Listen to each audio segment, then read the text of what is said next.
on l'achète, mais ce qu'on a besoin et à la quantité qu'on veut. On a cette impression que nous, on n'a pas de déchets, mais eux, ils en font. Écoute, le 3/4 de ton recyclage, c'est ta bouffe. Bon matin, la gang! J'espère que vous allez toujours bien. Aujourd'hui, je te parle un peu des règles de zéro déchet.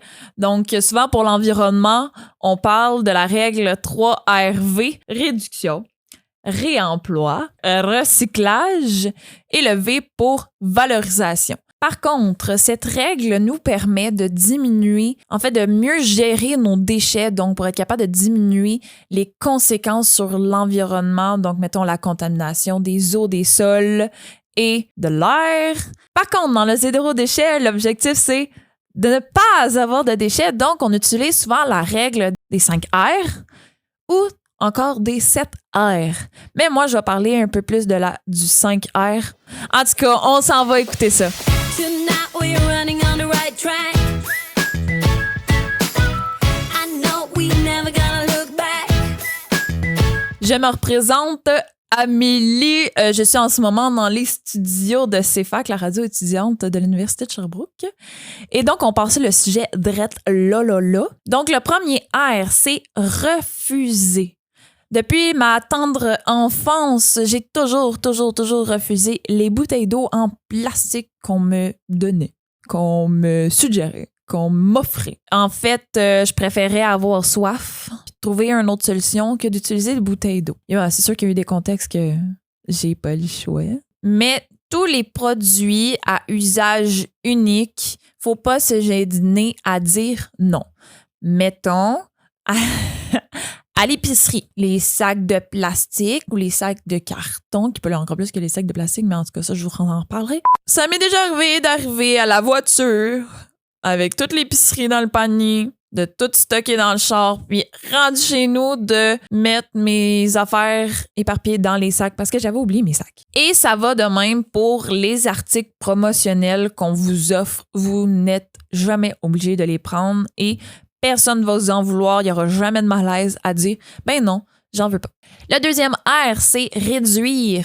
Donc, tout ce qu'on a besoin, on l'achète, mais ce qu'on a besoin et à la quantité qu'on veut. On essaie de prendre seulement ce qu'on a besoin en termes de consommation. Moi, je ne cesserai jamais de dire d'éviter les centres d'achat. Je trouve que c'est le pire endroit pour se contrôler parce que ça arrive rarement qu'on est capable de se contrôler. Un objet demande des ressources pour la fabrication, le transport, l'utilisation puis l'élimination. Mais moi, je me dis, si tu t'empêches d'acheter un bien matériel que tu n'as pas nécessairement besoin, ben c'est un objet de moins qui est à fabriquer pour compenser ton achat. Ça va avec l'offre et la demande. C'est aussi ici qu'on parle de produits en vrac pour éviter le suremballage. Mais il faut faire attention ici, pas parce qu'une épicerie est en vrac qu'il est nécessairement zéro déchet. Je pense ici aux Bug Barn qui reçoivent la nourriture suremballée et qui vident pour vous les vendre en vrac. Ça veut pas nécessairement dire de ne pas aller au Bug Barn parce qu'il offre quand même un service en vrac qui pourrait un jour devenir zéro déchet. S'il y a une demande, il y a une offre. S'il y a une offre, il y a une demande. C'est juste que on a cette impression que nous, on n'a pas de déchets, mais eux, ils en font. Le troisième R, c'est réutiliser. Donc, on priorise les objets qu'on peut utiliser plusieurs fois plutôt qu'à usage unique. Donc, bouteille d'eau réutilisable plutôt que bouteille d'eau plastique. On utilise des sacs de collation au lieu de Ziploc. On utilise des plats plutôt qu'utiliser du saran wrap. Donc, ça prend 30 secondes de plus de prendre ton bol, de le mettre dans un plat, de le mettre au frigo plutôt que de mettre le saran wrap. En fait, ça prend le même temps. Il faut juste que tu aies des plats. Ou encore utiliser des guenilles plutôt que des essuie-tout. Une de mes découvertes préférées, c'est le rasoir en pioche à une lame. Donc, c'est une lame, mais qui s'utilise des deux côtés. Ça va tellement mieux. Moi, je l'utilise pas, mais c'est mon copain qui l'utilisent, ça coupe vraiment mieux. Ça dure des mois et des mois. Il me semble que ça dure 6 mois, un côté, quasiment 1 an. Je me souviens plus, là, je veux pas dire de la merde. Puis, on peut les accumuler dans un genre de petite boîte ou peu importe. On les accumule, puis on peut aller les porter à la pharmacie pour qu'ils soient gérés de façon convenable parce que c'est un déchet qui est considéré médical. Air réutilisé, c'est aussi trouver une deuxième vie à un objet ou une deuxième utilité, donc friperie, marketplace, Kijiji, CD, musée, à bijoux. Le 4e R, recycler.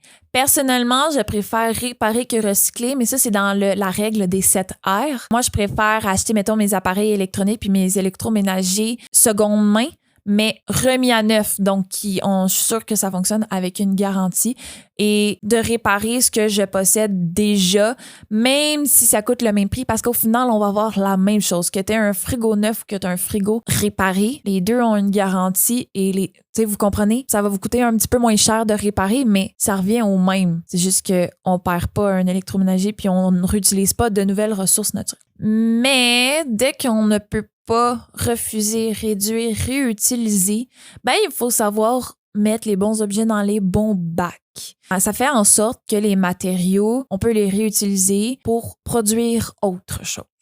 Par contre, pas parce que, mettons, la peinture ne va pas au bac de recyclage que ça ne veut dire qu'on doit le mettre dans la poubelle. Les éco-centres ramassent bien des affaires, des piles, des appareils électroniques, puis même le styromousse.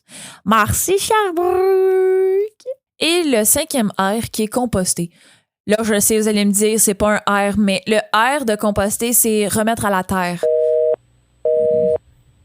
C'est so-so, là, je préfère composter. Les matières organiques, quand on les enfouit, donc quand on les met à la poubelle, ça peut faire beaucoup de gaz à effet de serre parce que ça crée un gaz naturel qui est le méthane, et le méthane est vraiment pire que le CO2. Par contre, on peut l'utiliser, la matière organique, pour créer du gaz naturel ou faire de l'engrais pour le jardin.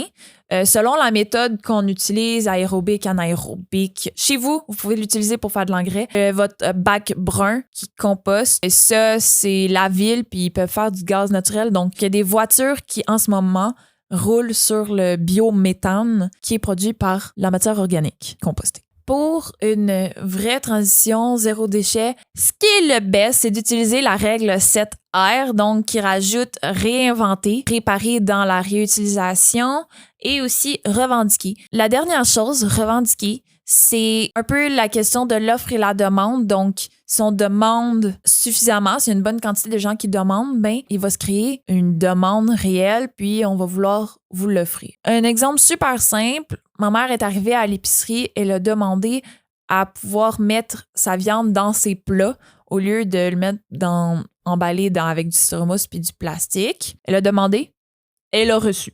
Fait que maintenant, à l'épicerie, où est-ce qu'elle va, elle est capable d'aller chercher sa viande avec ses plats. Puis après ça, c'est à votre tour de faire de même puis de partager autour de vous. Moi, je vois un engouement autour de moi d'être un peu plus zéro déchet, de diminuer la quantité d'objets qui va dans le recyclage. Moi, je dis aux gens, je n'ai pas de poubelle chez moi parce que j'ai pas assez de déchets qui vont à la poubelle pour en avoir une. Même mon recyclage, j'ai plus ou moins utilisé parce que j'ai fait mon épicerie en vrac, zéro déchet. Écoute, le 3/4 de ton recyclage, c'est ta bouffe. Fait que si tu fais ton épicerie en vrac, tu diminues de 3/4 ton bac de recyclage. Puis quand t'achètes en friperie, rien n'est enveloppé. Fait que partagez ça autour de vous. Puis en attendant d'une autre capsule, je vous dis have fun!